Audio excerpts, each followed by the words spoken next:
अब सुखदेव जी महाराज राजा परीक्षित को श्रवण करवा रहे हैं राजा सत्यव्रत की कथा। ध्यान रहे, राजा सत्यव्रत भगवान सूर्य के परम भक्त थे। सतयुग के अंत की कथा का रसपान करवाया जा रहा है आप सभी श्रोताओं को। सतयुग के अंत में राजा सत्यव्रत भगवान के परम भक्त हुए। एक बार भगवान सूर्य को जल चढ़ाने के लिए जैसे ही कृतमाला नाम की नदी में खड़े होकर के जैसे एक पात्र में जल लेने लगे तो उस पात्र में एक छोटा सा मत्स्य आकर के बैठ गया। राजा जैसे उस मत्स्य को वापस जल में छोड़ना चाहते, वो मत्स्य राजा से बोल रहा है, कह रहा है वो मत्स्य, राजा मुझको वापस इस जल में मत छोड़ो, आज से 7वें दिन प्रलय होने वाली, मैं तुमको प्रलय के दर्शन करवाऊंगा। राजा ने बड़े भारी पात्र में ले जाकर के छुड़वाया उसको, रूप बढ़ाने लगा वो मत्स्य। राजा ने बड़े भारी सरोवर में ले जाकर के छोड़ा उस मत्स्य को। ऐसे करते करते एक दिन 2 दिन, आज 7वां दिन बीतने वाला है। सही धरती के ऊपर जल ही जल हो गया है। आज वो मत्स्य जल में तैरता हुआ या राजा भी डरने लगे कहीं ऐसा नहीं हो कि जल मग्न धरती हुई मैं डूब जाऊं मैं भी इसमें। लेकिन उसके पहले भाई मत्स्य जल में तैरता हुआ आया और वो मत्स्य साधारण मत्स्य नहीं, स्वयं भगवान ने अपने भक्त के लिए मत्स्य रूप धारण किया था। बोले मत्स्य भगवान की। आज मत्स्य भगवान वहां पर आए, कह रहे नौका में बैठ जाओ राजा, अब प्रलय के दर्शन करो। तो राजा उस नौका में बैठे, भगवान ने दुष्टों का संहार किया और सारे वेद शास्त्रों को लाकर के वापस राजा के हाथों में सौंपा है और ऐसे प्रलय के दर्शन करवाए। ध्यान रखे, हमारे शरीर में जो मन रूपी मत्स्य रह रहा है, जो मन, हर इंसान के अंदर मन ही तो है।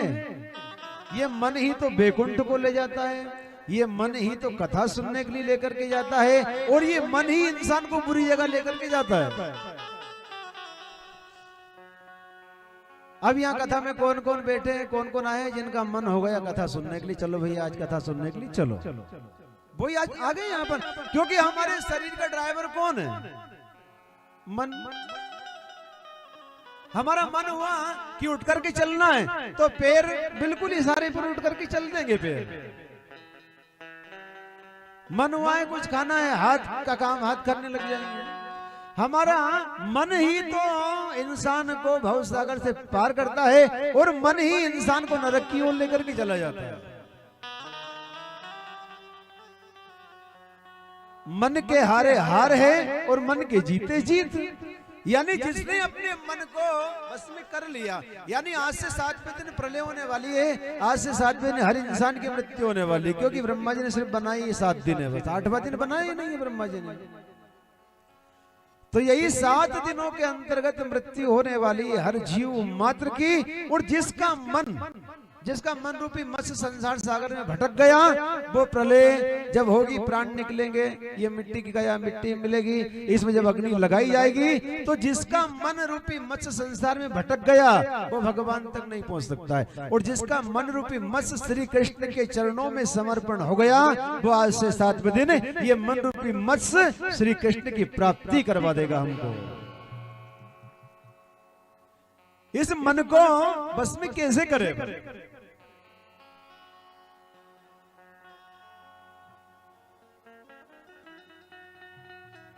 मन को बस में कैसे किया जाए? क्योंकि मन बहुत चंचल है। बेटे यहाँ कथा सुनने के लिए, लेकिन मन पहुंच गया और कहीं हवाई जहाज में घूम रहा है, हवाई जहाज में। इस मन को कैसे बस में करे? ध्यान दे सभी। एक जगह एक राजा थे।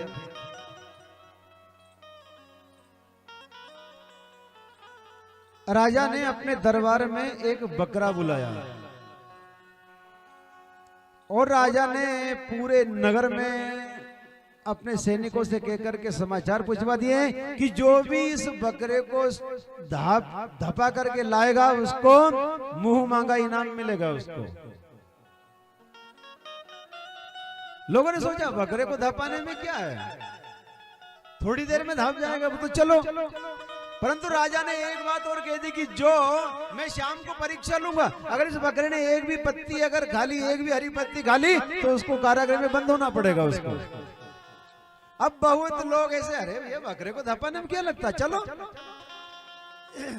सैकड़ों लोग परेशान हो गए, परंतु वो बकरा धापता नहीं। दिन भर खूब अच्छी अच्छी जगह चराते उसको, और शाम को लेकर कहते कहते राजा देखो, और राजा ने जैसे कुछ हरी पत्ती या घास की पटकी, और वो बकरा एक पत्ती उठा करके खा लेता है बस, फिर वापस खाने लग जाता है। राजा उनको कारागृह में बंद कर देते। एक संत को पता चला, एक संत को पता चला कि राजा ने बहुत बड़ा इनाम रखा है, और प्रतियोगिता छोटी सी है बस, कौन सी एक छोटे से बकरे को धपाना है, इतनी सी बात है। संत आए, राजा से कहा हमने सुना है तुमने प्रतियोगिता रखी है, मैं भी भाग लेना चाहता हूं। राजा करे अरे महात्मा जी तुम तो भजन करो, क्यों बकरे बकरी के चक्कर में उलझ रहे हो, जाओ तुम तो भजन करो। नहीं नहीं मैं धपा करके लाऊंगा। राजा ने कहा महात्मा जी याद रखे, अगर शाम को अगर एक भी पत्ती उठा करके खा ली तो कारागृह में बंद होना पड़ेगा। संत ने कहा हाँ बिल्कुल जरूर। अब संत ने उस बकरे को एक रस्सी में बांधा, लेकर के चले,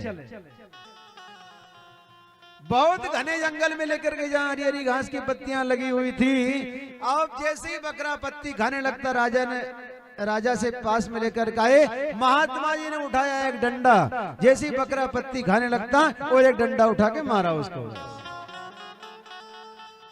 उसके मुंह में एक डंडा मारा।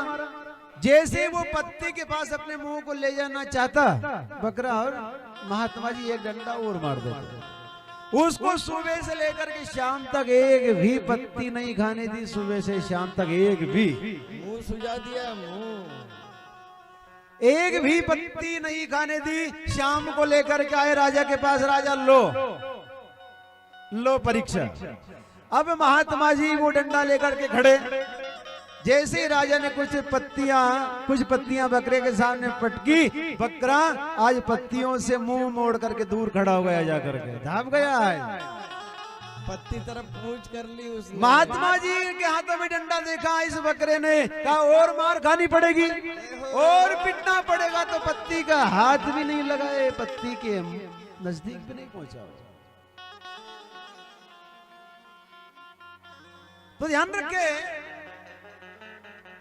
कहने का तात्पर्य यह है कि जब भी मन बुरी जगह पर जाए, जब भी मन किसी गलत जगह पर जाना चाहे, जब भी हमारा मन किसी अनिति की जगह पर जाना चाहे, और उसको सदगुरु का उस समय वचन अगर याद आ जाए, उस समय सदगुरु के शब्दों का डंडा अगर लगत आ जाए, तो ये मन कभी बुरी जगह पर जा ही नहीं सकता है, सदैव अच्छी जगह पर जाएगा वो। शब्द रूपी छड़ी से मारना पड़ेगा, ज्ञान रूपी छड़ी से इस मन रूपी मत्स्य को मारना पड़ेगा। अगर ये मन को अगर हमने बस में कर लिया, अगर ये मन अगर श्री कृष्ण के चरणों में अगर लग गया, तो हमारा मानव तन लेना हमारा सार्थक है। और अगर हमारा ये मन अगर भटक गया, तो हमारा ये मानव तन लेना बेकार है। कथा सुनने के लिए जाए, एक दिन मन नहीं लगेगा, दूसरे दिन लगेगा, दूसरे दिन कथा में मन नहीं लगेगा, तीसरे दिन लगेगा, अरे भैया चौथे दिन तो लगेगा, आज तो जरूर लगेगा, मन लगेगा। आप इस मन को लेकर के जाओ, आप इस मन को परमात्मा में लगाए रखे, इस मन को परमात्मा से दूर हटाए नहीं। और अगर हमारा मन श्री कृष्ण की भक्ति में लगा रहा, भगवान की कथा में अगर लगा रहा, तो ये मन रूपी मत्स्य हमको परमात्मा की प्राप्ति करवा देगा। बोले वृंदावन बिहारी लाल की।